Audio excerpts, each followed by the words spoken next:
Hello, welcome to all. I am Sachin Sambhaji Patil. I welcome to all of you for this session. So in this session we are going to see amplification process of RC coupled amplifier and remaining parameters. Okay. Once again I would like to welcome to all of you for this session. So what do you mean by amplification process? So due to application of input signal to the base current, okay, that is varies sinusoidally above and below IBQ, the change in base current, that is delta IB, change in base current, is equal to IB maximum minus IB minimum. So base current, it is changing from maximum to minimum. We can see in this figure the base current, it is changing from IB maximum to IB minimum. So IB maximum value is 40 microampere and IB minimum is 20 microampere. So it is changing from 40 microampere to 20 microampere. So change in base current IB max minus IB minimum. So 40 minus 20 microampere. So we are getting 20 microampere delta IB. The operating point will move along the load line from Q point to R and then from R to S point corresponding to change in IB. Means as the base current is changing from here to 0 to IB maximum, the operating point of transistor Q quotient point is changing from Q to R, and also it is changing from IB maximum to IB minimum from point R to point S. Okay, so it is shown here in that figure. Due to this, the collector current IC will change above and below ICQ. So collector current, okay, collector current, it is changing above and below ICQ. Okay, so as shown in that figure. So note that delta IC, the change in collector current, is equal to beta times delta IB. So change in collector current IC is equal to beta times, so collector current is depends on input base current of transistor, and collector current is a beta times multiplication of input current, that is a base current. So in this figure we can see the collector current is depends on input current, that is a base current. So that's why it is called as current controlled device, current controlled semiconductor device.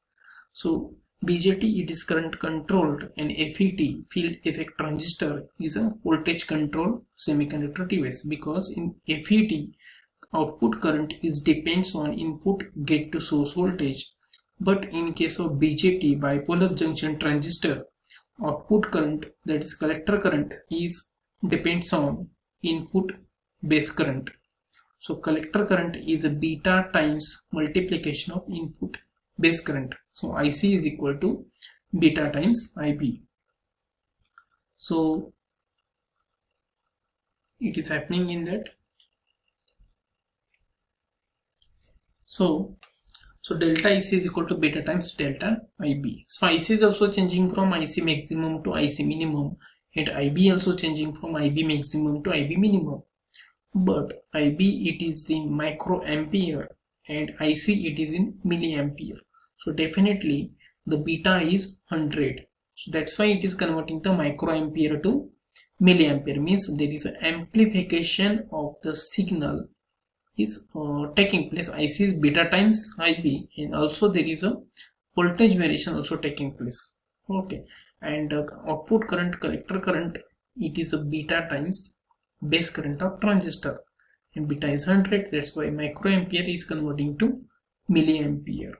Okay, so IC and IB both are in phase.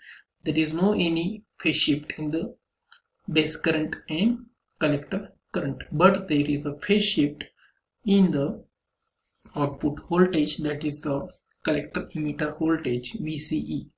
So what is happening when the IB IC is increasing? We can observe here base current during positive half cycle, collector current during positive half cycle, we are getting negative half cycle in case of VCE, collector emitter voltage. Okay, so when collector current is increasing, base current is increasing, the collector emitter voltage is decreasing. When collector current during negative half cycle of collector current and negative half cycle of base current, when base current and collector current both are decreasing, there is increasing in collector emitter voltage. So in case of negative half cycle of collector current and the base current, we are getting positive half cycle of collector emitter voltage, and also it is amplified output voltage.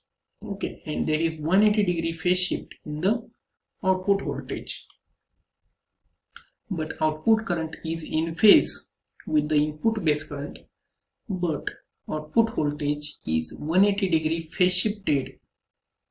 Okay, so current gain. So what is the current gain? So current gain is representing by AI is equal to delta IC upon delta IB. So current gain, it is a ratio of change in output current to the change in input current. So change in output current is delta IC, input current is base current, that is delta IB. So 2 milliampere upon 20 microampere, we are getting the 100, that is current gain, that is represented by beta also. So beta is a current gain or current amplification factor is 100, so that we are converting input current microampere into output current milliampere because of 100 is current gain, or beta is amplification factor. So the collector to emitter voltage VCE will vary above and below its Q point value VCEQ. This is the amplified output voltage. Note that VCE is 180-degree phase shift with collector current and base current. Base current and collector current both are in phase, but collector emitter voltage is 180-degree phase shifted with collector and base current. So there is a phase shift in the output voltage only. Output current is in phase with the input current, but there is phase shift in the output voltage which is amplified. So voltage gain, it is ratio of the change in output voltage upon change in input voltage. So what is output voltage? The delta VCE upon delta VBE. So delta ICRL upon delta IBRI. So this is the, if you take ratio of this RL upon RI, and IC upon IB means current gain. So AI RL upon RI. So since current gain is 100, so RL upon RI should be greater than 1. So the voltage gain will be greater than 1, which indicates the voltage amplification has taken place. So here is the voltage gain, it is greater than 1 because we can see it is ratio of the change in output voltage upon change in input voltage, but change in output voltage, it is nothing but the voltage, it is nothing but the product of current and resistance. So output current in output resistor and input current in input resistor. So IC is output current, RL is output resistance, IB is input current and RI is input resistance. So take ratio of these. So del change in output current upon change in input current is nothing but current gain, and RL upon RI. Okay, this is the resistance ratio. It should be greater than 1, and current gain here is 100. So the voltage gain will be greater than 1 definitely, which indicates the voltage amplification has taken place, because voltage gain is equal to, after solving this, we are getting current gain multiply RL upon RI, and RL output impedance is greater than input impedance, means RL is greater than RI, and current gain is also 100. So there is a amplification is taking place because there is a output voltage is greater than input voltage. So that is the about current gain, amplification process, current gain, voltage gain. Okay, So thank you one and all for watching this video. Thank you. Please like my videos, subscribe my channel. Thank you very much.